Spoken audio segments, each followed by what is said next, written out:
Police স্বামীর জানাজায় অংশ নিতে দেয়নি, গাড়িতে আটকে রেখেছে। স্বামীর দাফনে গিয়ে ক্ষোভে ফেটে পড়েছেন সাবেক শিক্ষামন্ত্রী ডাক্তার দীপুমণি। এমন একটি ভিডিও সামাজিক যোগাযোগ মাধ্যমে ভাইরাল হয়েছে।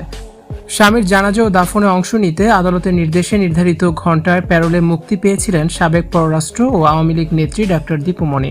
কিন্তু শেষ বিদায়ের দিনেও আইন শৃঙ্খলা রক্ষাকারী বাহিনীর কড়াকড়ি ও বিধিনিষেধের সম্মুখীন হতে হয়েছে বলে অভিযোগ করেছেন ডাক্তার দীপুমণি নিজে।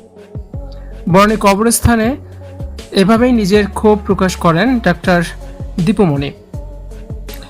ব্যাকুল কণ্ঠে তিনি অভিযোগ করে বলেন, পুলিশ আমার স্বামীর জানাজা পড়তে দেয় নাই, আমাকে গাড়িতে আটকে রেখেছে।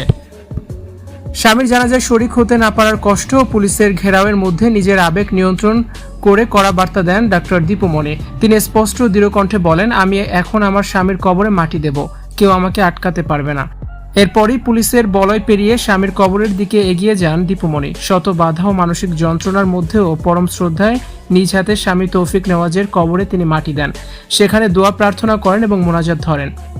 দাফনের কাজ সম্পন্ন হওয়ার পরপরই স্বামীর কবরের পাশে দাঁড়িয়ে অশ্রু সজল চোখে দুহাত তুলে মরহুমের রুহের মাগফিরাত কামনায় দীর্ঘ মোনাজাত ধরেন দীপুমণি। এ সময় তার পাশে দাঁড়িয়ে অঝরে কাঁদছিলেন একমাত্র কন্যা তনি দীপাবলি নেওয়াজ। চোখের সামনে বাবার চিরবিদায় এবং কয়েক মুহূর্ত পরই মায়ের আবার কারাগারে ফিরে যাওয়ার নির্মম বাস্তবতা সহ্য করতে না পেরে ভেঙে পড়েন দীপুমণির মেয়ে। নিজের অপরিসীম কষ্ট চেপে রেখে শোকাক্রান্ত মেয়েকে পরম মমতায় বুকে জড়িয়ে ধরেন দীপুমণি। মেয়ের মাথায় হাত বুলিয়ে জড়িয়ে ধরে তাকে সান্ত্বনা দেন এবং শক্ত থাকার আকুল বার্তা দিয়েছেন। পুলিশ সদস্যরা পুনরায় ডাক্তার দীপুমণিকে ঘেরাও করে ধরেন। স্বজনদের থেকে বিচ্ছিন্ন করে তাকে দ্রুত প্রিজন ভ্যানের দিকে নিয়ে যাওয়া হয়।